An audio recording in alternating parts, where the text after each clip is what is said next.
apostolic imagination recognizes that a great deal of latitude is permitted for life and ministry, but continual evaluation is part of stewardship. The church's heart and mind, this is the part right here that I want to emphasize. The church's heart and mind often embrace apostolic doctrine. I think everybody likes the theory of it. But the ecclesiology, the practice in the church, often rejects apostolic practice. What do you really mean by that? Yes. So it's page 14, by the way, page 14. So really, if you look at the church again in the West, in the traditionally Western context, so North America, Western Europe, if you will, Australia, New Zealand, what do you see over centuries? What you see that for the most part, the church's primary imagination right now is what I would refer to as a pastoral imagination.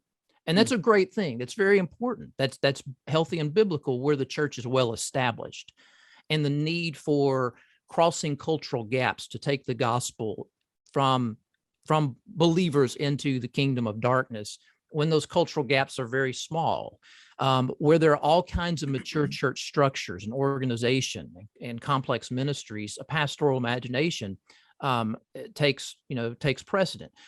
However, whenever you begin to think about taking the gospel to the unreached, taking the gospel to those that are of a significant cultural leap from where the church presently resides, an apostolic approach needs to take precedent, needs to be at the forefront of what's going on. And so oftentimes throughout majority world countries, the church in the West has, not always, but has often used apostolic approaches. But we don't think about those in our own backyard. We think this is a Christianized context. Look at this. There are churches on every corner, buildings, that is.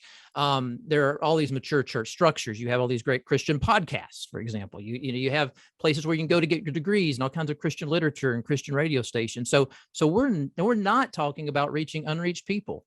And I would say that is where we have really fallen short.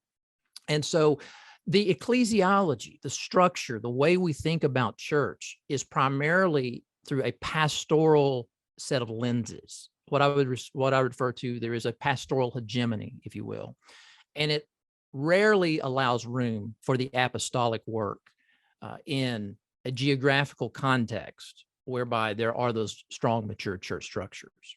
Why is that? Why do the structures? Is it because they're trying to preserve and support the structure, and they don't have any room to imagine that and drift out, or is it that people just don't know how to even connect and cross those cultural gaps, as you've said? There is no simple answer. We did not get here overnight, and the answer is not a very simple answer. It's a very complex answer to why that is the case. Part of it is, I believe we have lost a biblical and theological foundation. I think that's where it all begins when it comes to our Great Commission task. For example, missions is overseas. It's not over here. Even the very language that we use, missions, missionary. I mean, where does that come from? That's not in the Bible. I mean, you have to go back to the 16th century, to the Jesuits, to find that. The notion of what are those people that we're sending out? What are they supposed to be doing? Are they supposed to act like pastors? A lot of people will say, yeah, they're supposed to be pastors.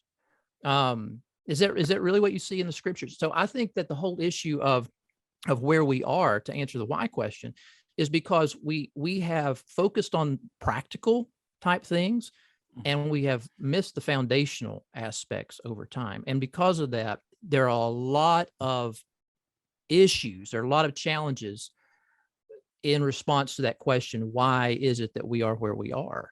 And so I think our identities are messed up. I think our definitions are messed up. I think the things that we think about when it comes to our priorities of what we're supposed to be doing, they're distorted.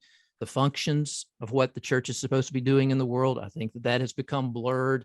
The thinking about strategy, about location, where we're supposed to be, I think that we've really lost a lot of focus. It doesn't mean that everything we're doing is bad. It just means that we're skewed in our focus. We're out of we're out of alignment with certain things.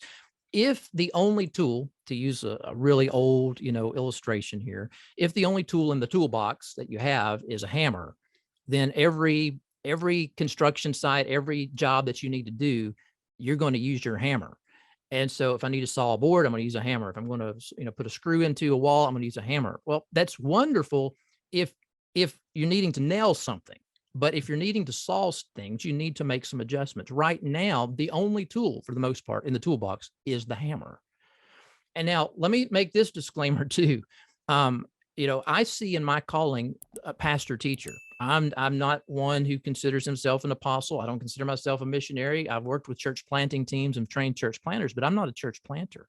I've spent 19 years in pastoral ministry, but right now, the only tool, figuratively speaking, in the toolbox for the most part is the pastor. And the structure too, right? Absolutely. That's what you're talking about. The pastoral approach allows for a particular structure to develop. And there's nothing wrong with that. That's healthy and biblical, or should be healthy.